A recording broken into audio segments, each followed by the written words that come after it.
हम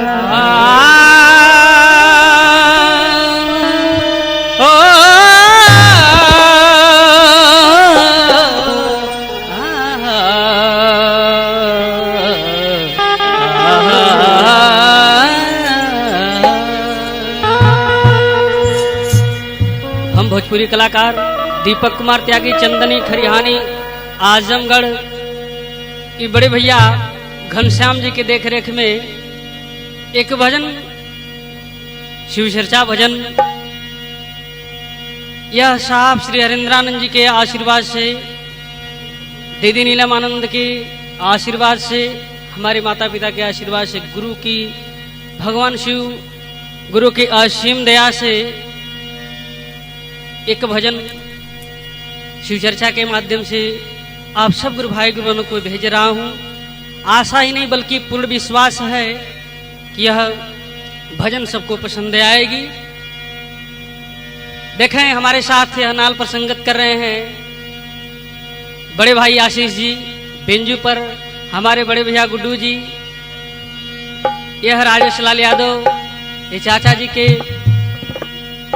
देखरेख में ये एक शिव चर्चा भजन हम दे रहे हैं। सब गुरु भाई गुरु बहनों को पसंद आएगी। आइए गीत की शुरुआत है।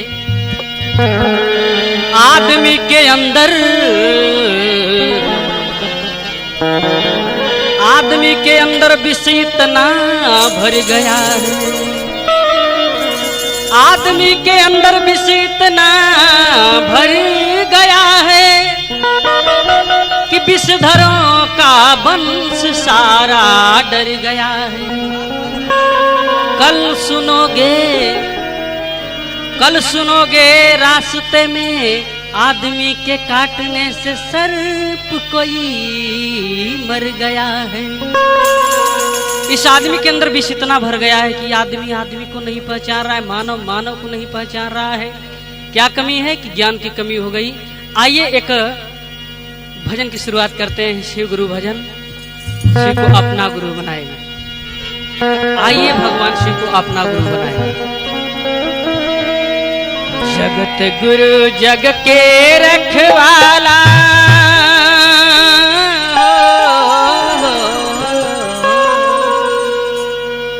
जगत गुरु जग के रखवाला, ऊंचा तेरा नाम।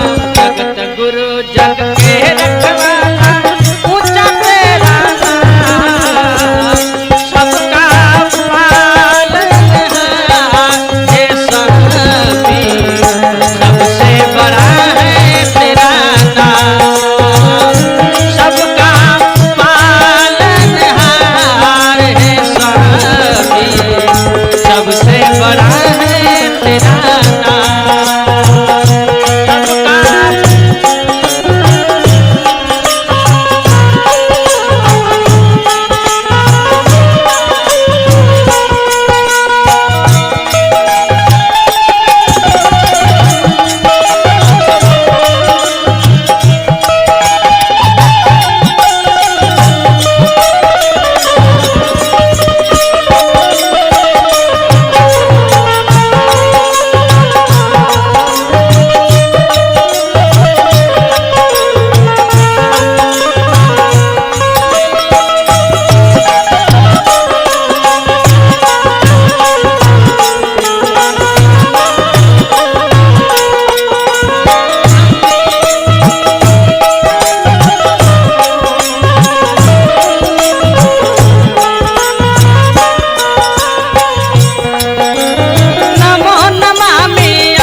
प्रभु है दास तुम्हारे, नमो नमामि अंतर्यामी, प्रभु है दास तुम्हारे।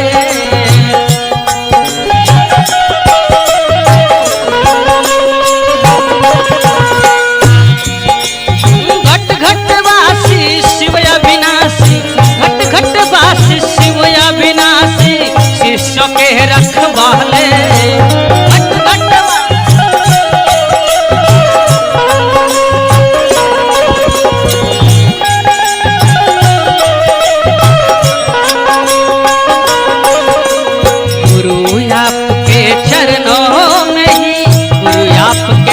चरणों में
मेरे गुरु हैं, मैं आपका शिष्य हूँ, मुझ पर दया करें, आशीष हूँ, मुझ पर दया करें। चर्चा एक दूसरे से भगवान शिव की तरह से आज भी गुरु हैं। नमः शिवाय से प्रणाम करें अपने गुरु को, चरणों में जितना ज्यादा से ज्यादा हो सके। कहा गया है